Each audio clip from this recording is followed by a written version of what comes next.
오늘 야고보서 1장 12절부터 18절 말씀을 본문으로 전할 설교의 제목은 시험, 약이 될까 독이 될까입니다. 요즘 금값이 많이 오르다 보니까 사금을 채취하는 분들도 많고요. 또 금광석을 캐는 분들이 많다고 들었습니다. 그런데 이 금광석 이 자체로는 사실 많은 값어치는 없어요. 왜냐하면 거기에는 불순물들이 많거든요.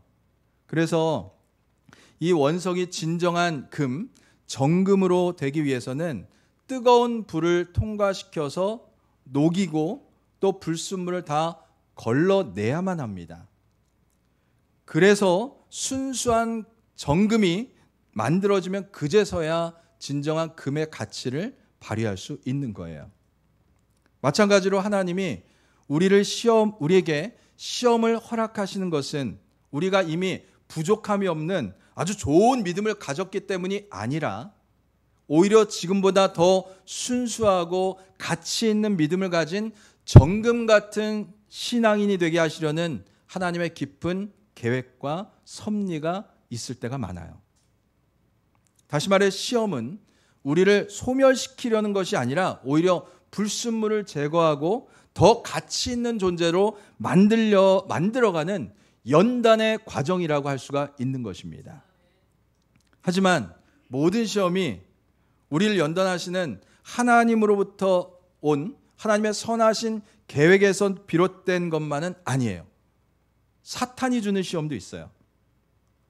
사탄은 사람이 하나님께 불순종하게 하고 또 죄를 짓게 만들고 하나님과의 관계를 파괴시켜서 영원한 멸망의 길을 이르게 하려는 불순한 의도를 가지고 시험해 오는 것입니다.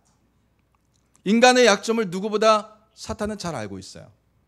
그래서 환경적인 어려움이나 여러 가지 외부적인 공격을 받고 고난을 받고 박해를 가해서 하나님을 원망하게 만들고 또 사람을 원망하게 만들고 또 예수님이 광야에서 시험 받으신 것처럼 육신의 정욕, 안목의 정욕, 이생의 자랑을 가지고 인간을 시험에서 넘어뜨리려고 하는 거예요. 그래서 성경에서는요, 이 시험이라는 단어가 두 가지 의미로 구분해서 사용됩니다. 하나는 테스트, 단련시키기 위한, 헬라어로 도키마조라고 하는데 이것은 믿음을 확인하고 믿음을 성숙시키려는 시련을 의미하는 용어예요. 또 하나는 유혹, 그냥 시험이 아니라 유혹의 의미를 가진 헬라어로 페이라스모스라고 하는데 이는 죄에 빠지게 하려는 그러한 시도를 말합니다. 다시 말해서 하나님이 주신 시험과 또 사탄이 주는 시험은 그 본질적 측면과 의도가 완전히 다르다라는 것을 성경은 용어로 구분하고 있어요. 또 성경은 사람이 시험을 당하는 이유에 대해서 한 가지 사실을 더 언급하는데 오늘 본문에 나온 대로 인간의 욕심 때문이라는 거예요. 이 역시 유혹에 해당하는 거죠. 야고보 사도는 하나님은요, 사람을 유혹하지 않으시며 각 사람이 시험을 받는 것은 자기 욕심에 끌려가기 때문이라고 분명히 밝히고 있어요. 그래서 시험이 올 때 우리는 왜 이런 시험이 나에게 왔을까에 대해서 영적으로 분별하고 판단하는 것이 중요합니다. 시험이 유혹에서 온 것인지 내 욕심에서 온 것인지 아니면 하나님이 나를 더 연단시키기 위해서 주신 것인지를 우리가 분별할 수 있어야 돼요. 자기 욕심과 잘못으로 일어난 일인데 그것을 하나님이 나에게 복 주시려고 예비하신 것이다 라고 생각하거나 잘못 믿고 있으면 문제는 해결되지 않아요. 더 일이 꼬입니다. 자기 욕심이나 잘못에 대해서 회개하고 하나님께 돌이키는 것이 우선되어야 되잖아요. 그런데 그것이 바뀌고 마치 하나님께 다 전가를 하고 하나님의 전가를 하는 것은 하나님의 방법도 뜻도 아니에요. 나를 합리화시키고 내 멋대로 하려고 하는 영적으로 참으로 게으르고 무지한 모습이에요. 그래서 오늘 본문에도 보면 사람이 시험을 받을 때 내가 하나님께 시험을 받는다 하지 말지니라고 경고하고 있어요. 우리가 시험이나 시련이 올 때 다 하나님이 주시는 것이다 라고 하면 나중에는요, 다 하나님이 탓이다 라고 하나님을 원망하면서 책임을 전가하고 내가 지은 죄를 가리고 또 내 죄를 인정하지 않는 죄를 범하게 되는 거예요. 그래서 시험은요, 이 원인 규명을 하는 것이 중요합니다. 사람이 병에 걸리면 전문의를 찾아가잖아요. 아무나 찾아가지 않아요. 그 병의 증상의 전문의를 찾아갑니다. 전문의를 찾아가서 제대로 된 진단을 받고 또 거기에 알맞은 약을 처방받아야 병을 고칠 수가 있어요. 마찬가지로 사람이 시험을 당하면 그 시험의 원인을 잘 규명하고 분별하는 것이 굉장히 중요해요. 그래서 시험을 당했을 때 우리가 대처하는 기도의 내용도 달라져야 됩니다. 만약 사탄의 유혹을 통해서 받는 시험이라면 우리 주님이 가르쳐 주신 대로 우리를 시험에 들게 하지 마옵시고 다만 악에서 구하여 주옵소서라고 기도할 수 있어야 되고요. 그리고 예수님이 마귀의 유혹을 하나님의 말씀으로 물리치신 것처럼 우리들도 말씀을 무장하고 말씀을 선포하면서 마귀를 대적하는 대적 기도를 드릴 수 있어야 돼요. 그리고 내 욕심 때문에 온 유혹에 대해서는요, 먼저 하나님 앞에 돌이켜 회개하고 시편 기자의 고백처럼 하나님이여 내 마음을 정직하게 하시고 정결한 영을 허락하시고 정직한 영으로 새롭게 하여 주시옵소서 기도하면서 더 이상 인간의 욕심에 이끌려가는 것이 아니라 하나님의 거룩한 뜻을 따라갈 수 있도록 성령의 통치를 받게 해달라고 기도해야 돼요. 또 나를 하나님이 연단하시는 시험이라는 그러한 믿음의 확신이 있다면 하나님, 이 연단의 과정을 내가 잘 참아낼 수 있도록 인내할 수 있도록 믿음을 주시옵소서. 그리고 이 시련을 견뎌낸 후에 주님께서 약속하신 생명의 면류관을 얻고 주님 앞에 온전한 믿음의 사람으로 인정받게 하옵소서라고 우리 기도할 수 있어야 돼요. 증상에 따라 처방전이 틀리고 약 복용법도 틀리듯이 어떤 시험이냐에 따라서 우리는 기도하는 방법도 내용도 달라져야 된다는 얘기예요. 오늘 본문은요, 시험에 대해서 두 가지 측면을 얘기해요. 시험에도 양면성이 있다는 거예요. 여러분, 모든 것에는 양면성이 있습니다. 어떤 분이 계피가 몸에 좋다고 해가지고요, 이 계피차를 진하게 달여서 아주 오랜 동안 열심히 드셨어요. 그리고 계피가루도 열심히 먹었습니다. 그런데 몇 달을 그렇게 복용하고 나서 몸이 좀 이상한 거예요. 계속 지치고 피곤하고 얼굴색도 변하는 거예요. 그래서 병원에 가서 검사를 했더니 간에 염증이 생겼대요. 이분이 나중에 알았습니다. 어떤 사람의 체질에 따라서는 계피를 너무나 많이 음용하거나 복용을 하면 간에 독성이 쌓인대요. 그래서 간염이 걸린 거예요. 여러분, 음식만 우리의 이러한 그 작용을 하는 것이 아니에요. 음식처럼 이렇게 계피처럼 약으로 쓰일 수도 있고 또 독으로 쓰일 수 있는데 음식뿐만 아니라 여러분 인터넷도 보세요. 얼마나 유용합니까? 정보를 우리가 아주 쉽고 효율적으로 빨리 얻을 수 있는 그 유용함이 있죠. 하지만 인터넷이 잘못 오용되면 중독이 될 수도 있고 또 가짜뉴스나 사생활 침해와 같은 아주 부정적인 그런 효과도 있어요. 권력도 마찬가지죠. 권력도 선하게 쓰이면 나라와 백성들에게 많은 유익을 주고 또 사회적 공익을 위해서 귀하게 쓰임받을 수 있지만 하지만 이것이 잘못 사용되면 부정과 부패와 불공정, 억울한 사람들을 만들어내는 그런 악을 생산할 수도 있어요. 오늘 야고보 사도는요, 성도에게 닥치는 시험 역시 양면성이 있다고 경고를 하면서 우리에게 약속을 주거든요. 우리가 이 시험을 어떻게 다루느냐에 따라 이 시험은 우리를 생명의 면류관으로 이끄는 약이 될 수 있고 반대로 사망에 이르게 하는 독이 될 수 있다라고 경고하고 있어요. 자, 먼저 약이 되는 시험이 있다고 합니다. 12절을 우리 같이 읽을까요? 시작.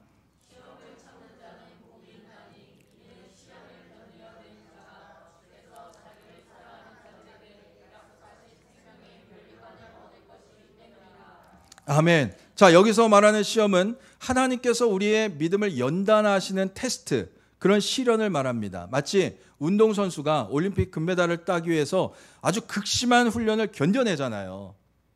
육체적인 또 정신적인 고통과 스트레스를 견뎌내면서 그리고 몸을 만들고 기록을 만들어 갑니다. 훈련하는 동안 훈련의 고통도 참아야 되고요. 먹고 싶은 것도 참아야 되고요. 더 자고 싶은 것도 참아야 되고요. 놀고 싶은 것도 참아내야 돼요.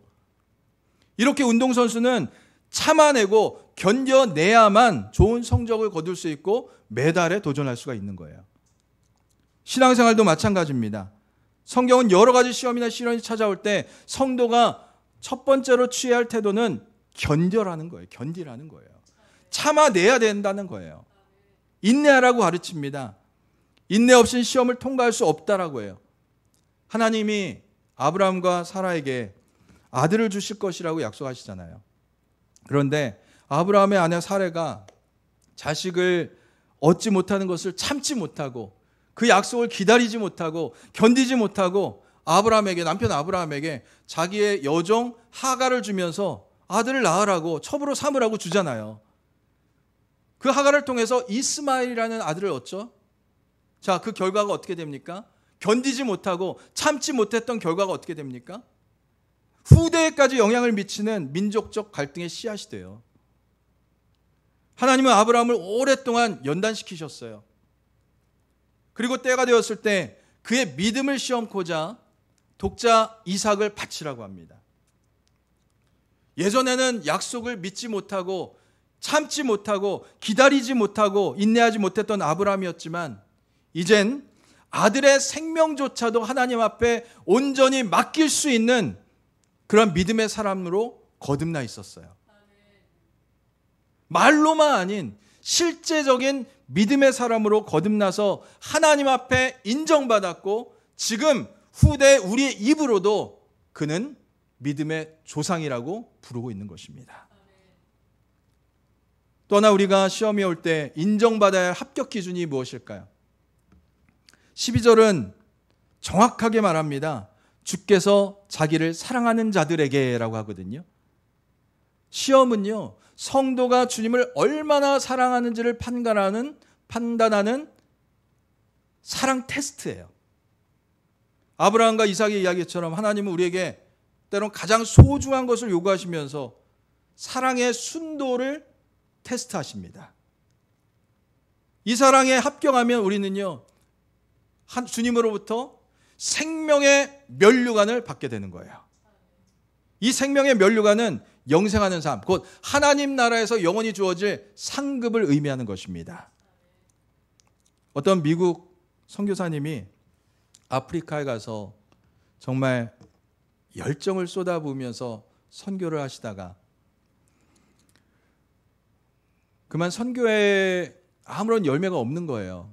열심히 씨를 뿌리고 헌신을 했는데 아무런 열매가 없어요. 그러다가 하나밖에 없는 아들이 시름시름 앓다가 그만 세상을 떠나게 됩니다.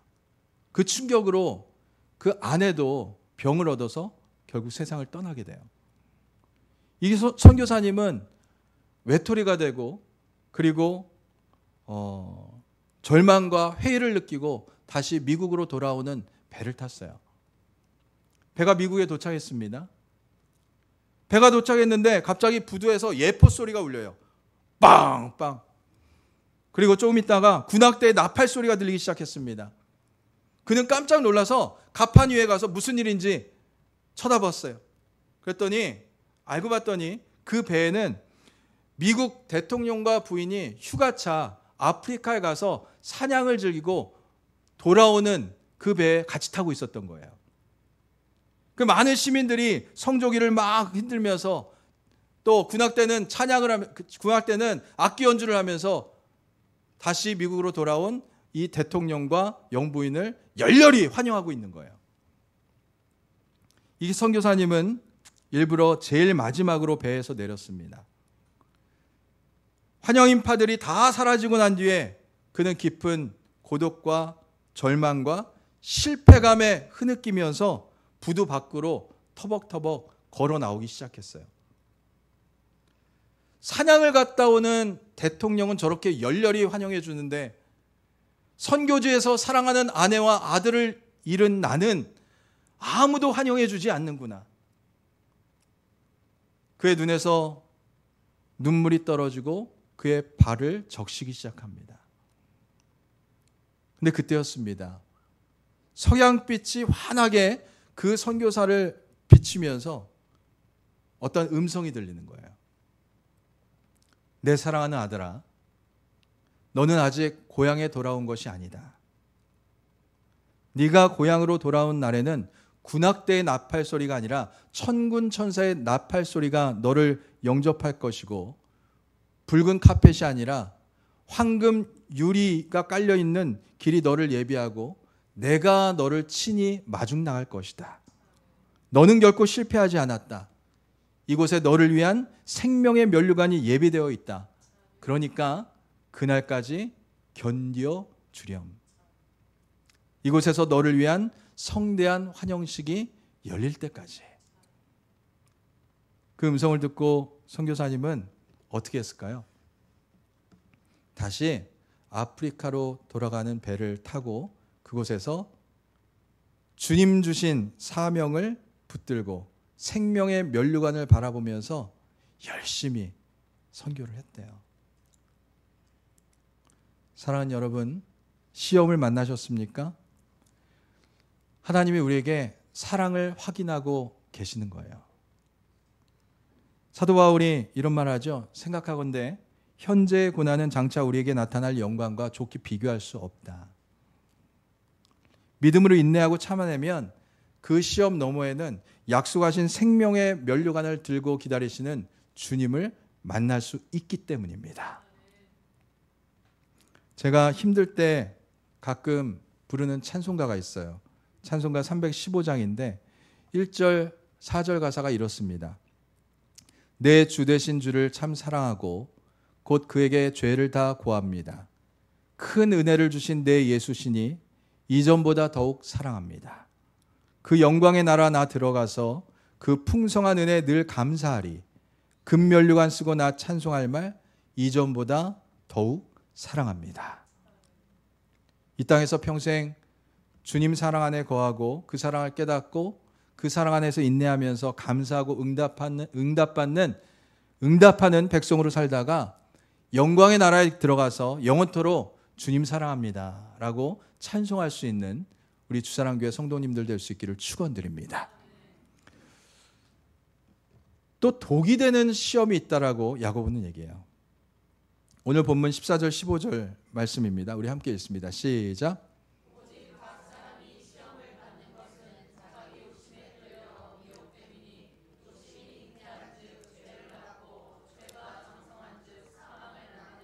아멘. 자기 욕심대로 일을 벌였다가 일이 잘못되면 하나님이 나를 시험하신다라고 착각하고 합리화하는 경우는 이건 잘못된 거죠. 자기 욕심 때문에 받은 시험은 자기 유혹에 스스로 이끌려 넘어진 거잖아요. 하나님이 넘어뜨리신 것이 아니에요. 그래서 13절에서 뭐라고 하냐면 같이 읽습니다. 시작.